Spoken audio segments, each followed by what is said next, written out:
we make the streams. How stoked are you? So stoked. Me too.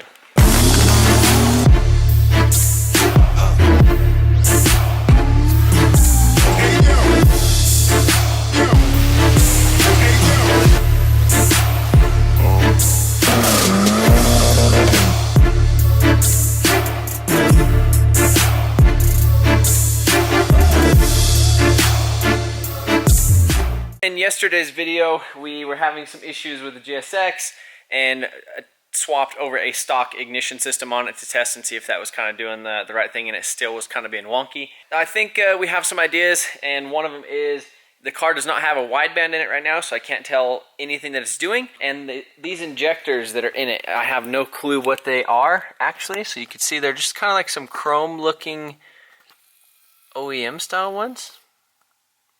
And they don't have any writing, they don't have any letters, they don't have numbers on them, they have nothing. The only thing that I was told when I got the car was that they were 1200 cc's. You guys have not seen the Sleeper Civic around for a while, and it has a wideband in it, and it has some nice Deechworks 1200 cc injectors that we actually have the injector dead times and data on them. It's at a storage unit not too far from here, and so I'm gonna go grab it and bring it in here and rob some parts off it. So this is my storage container, storage unit, shipping container, whatever it is. I've been trying to sell Adam LZ's S13 for a little while. So it is basically sitting, I thought the door was closed on me. It has been sitting back here, and a lot of people have been wondering about it and like where it's at. And it's basically sitting in here too. And I actually need to probably take a picture of it or so. So if you guys are actually interested in this thing, he is trying to sell it. 1JZ VVTi, RM54, no works. It's going to come on the Conegs and not the Sparko seat. He is asking $8,500 for this guy, and that's what's under the engine bay, under the hood. I actually need to take a picture of this because I've had a bunch of people asking a bunch of questions about it. As you guys can see, we have the Civic in here, and I think battery's connected. Let's see if this thing fires up.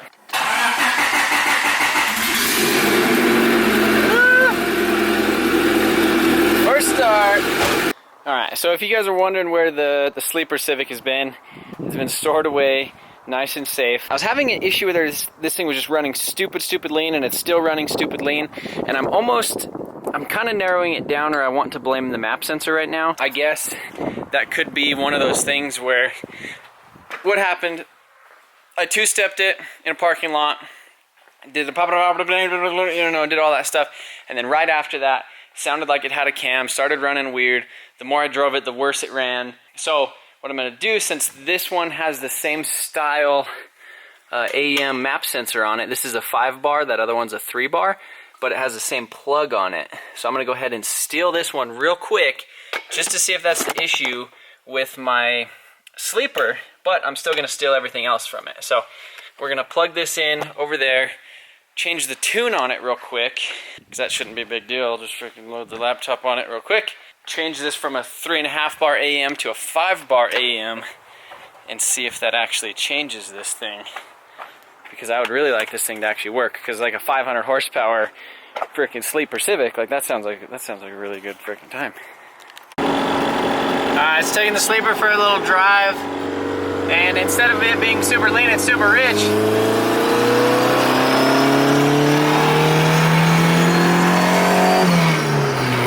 But it's not building any boost at all, so like, I don't know if it's, you can see it's reading a lot of vacuum right there, but wide open throttle only goes to negative 8 inches of whatever.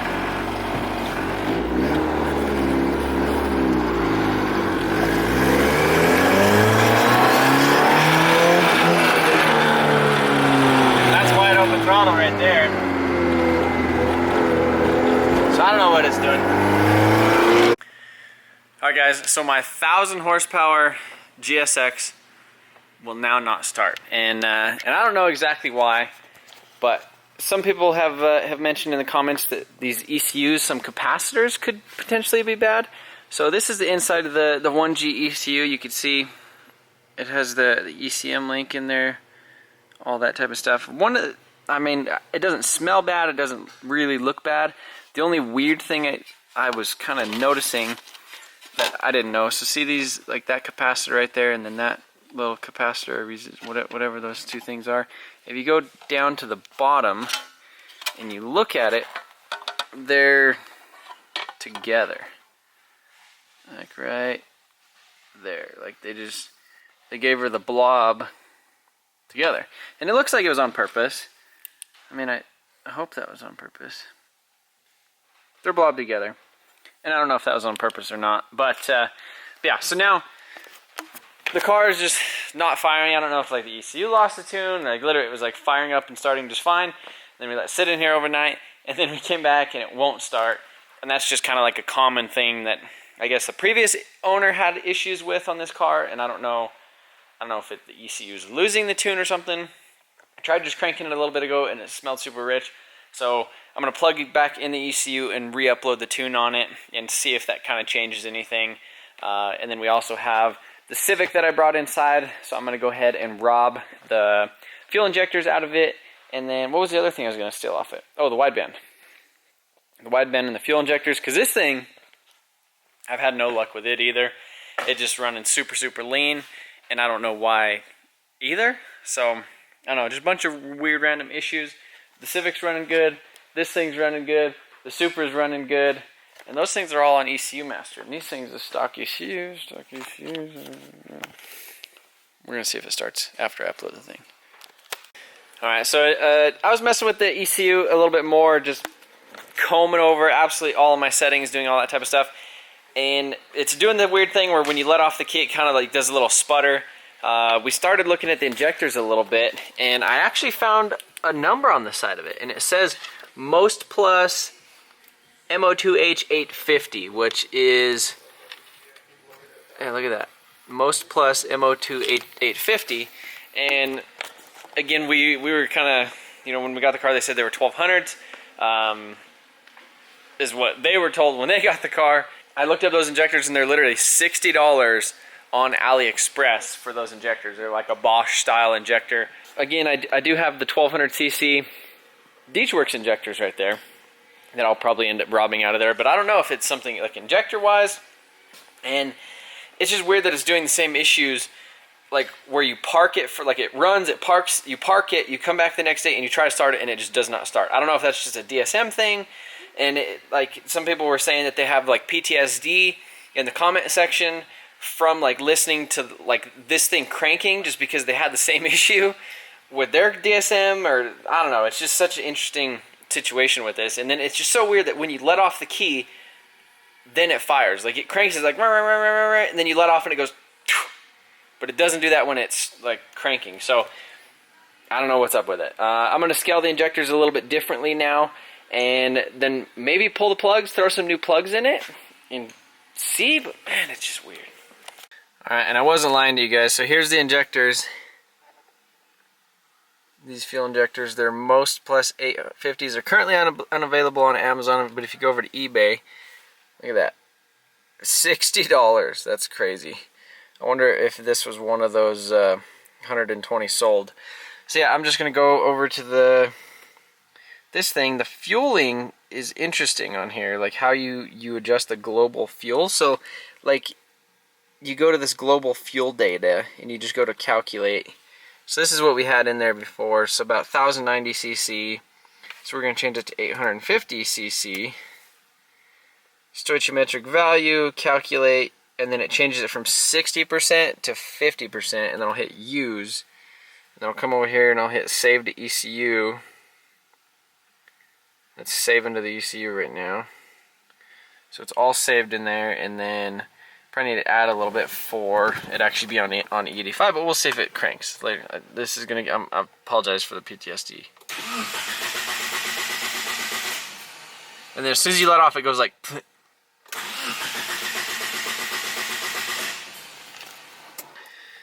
And then if you come over here to the direct access info, start stream. So we have AM 5 bar, it's at -4 inches of mercury, or whatever you want to call it. Like we got throttle percentage. So throttle percent works. We have RPM, we have intake air, we have timing. It's locked at 5 degrees right now. Maybe it doesn't like that it's locked at 5 degrees. I don't know why it's locked at 5 degrees, because we don't have, unless the thing is grounded. That's another thing. Let's see, let's go to the timing, ECU inputs, lock intake. Where's that thing? It's where you lock it to set the timing. Ground timing connector to ECU, and that locks it at 5 degrees. But say I locked it in open loop. I don't know. Say I could activate the fuel pump, do all that type of stuff. But yeah, the diagnostic pin timing connector is not done, but it is at 5 degrees. So I guess let me go look at the timing connector pin and see what it looks like in the engine bay. So what I went ahead and did is I stole the injectors off of the Civic, so the actual DeatschWerks 1200cc injectors. I put them in and I scaled them correctly. I did the global dead time on them, did the little scaled value and all that other type of stuff, as well as I pulled the spark plugs out of it and gapped them down quite a bit since that spark was kind of weak. I figured that maybe, you know, having that big factory like 0.04 or whatever gap was be too much.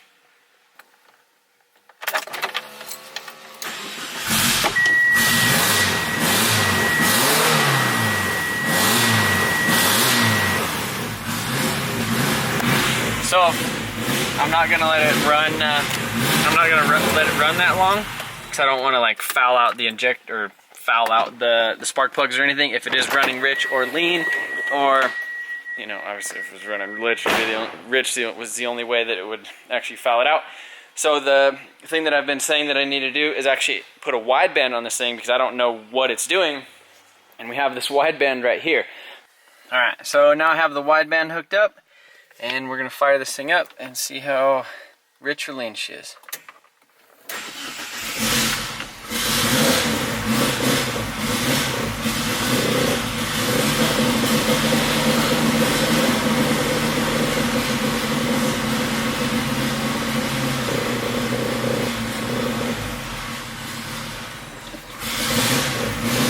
Maybe need to raise the idle screw a little bit.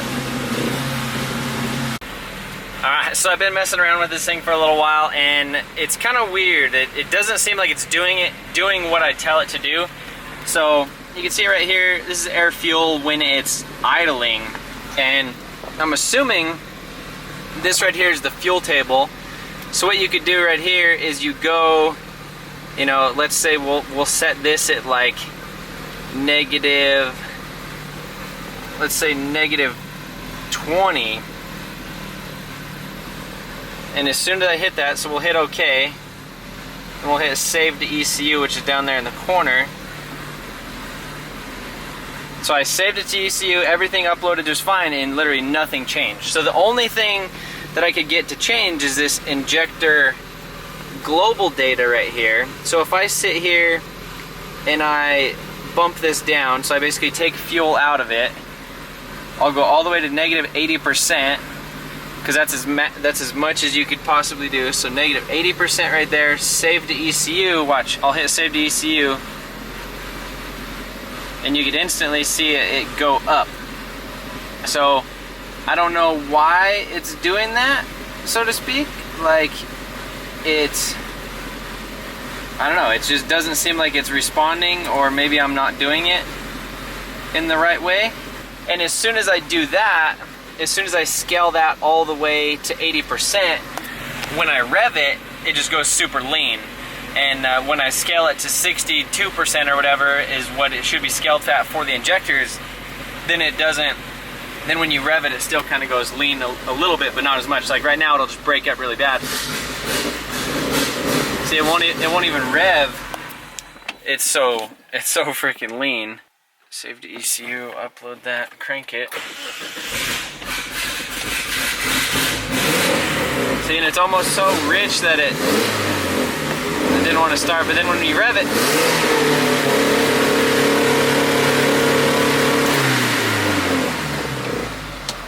that was weird. That was almost like the throttle stuck or something. As far as I could tell, so I'm on a DSM V3 Lite. I'm assuming it doesn't let you do as much stuff as it was like the full version. I guess it's like $125 to update it to like the newer version or whatever. We're making a little bit of progress, and I don't know exactly where to go from here. There is a subscriber that has a 1G harness, 1G engine harness to 2G ECU connector, and that should allow us to connect to the ECU master and actually plug in all that stuff. I might have to repin a couple things to make sure that, you know, it's all in the right spot, but I think that that would be a really good option. I guess the DSM runs again. Kind of the plan is we're going to get the coil packs from the factory coil pack. We're going to get that 2G to 1G adapter so that we could actually plug in the ECU master. Unless any of you guys have any suggestions on if I'm doing this completely wrong with the DSM link. I mean, I've read through some of the forums and there's like a big wiki page kind of doing a bunch of how-to stuff, but it just doesn't seem like it's responding to what I want it to do. I haven't tied the O2 sensor to the ECU yet to like let that do it, so maybe that's an issue, maybe not. Okay, so that's pretty much where we're at with the DSM. It doesn't really seem like it's responding to kind of what I think that I should be telling it, or, you know, as long as I have that process right. Software seems super, super simple, but it just doesn't seem like it's responding well to what I actually tell it to do. So, Civic injectors, wideband, and gapped the plugs down, and it fired up and kind of was able to play with some stuff. Air fuel just super rich, and then as soon as you rev it, it just goes super lean and doesn't kind of respond to that. When you try to give it more fuel in like the upper tiers and kind of scale it up, and even at idle, when you just bring those little like arrows down, like it just doesn't seem like it responds to that. So a subscriber has a 1G engine harness to 2G ECU adapter, which should plug right into the ECU master adapter thing. So we're just going to be adapter to adapter. And I think that hopefully plugging that thing in will, I don't know, I just feel like that software, it's kind of simple. It just kind of does what you want it to do. And I know tons and tons of people have told me that, you know, for this setup and what we're trying to do here, DSM link should be more than enough, but I've never really messed with it. I mean, it seems super simple, but it just doesn't seem like it's responding. Again, like I said, unless I'm just kind of being stupid or not doing the right things. Essentially, we're just waiting on some parts right now.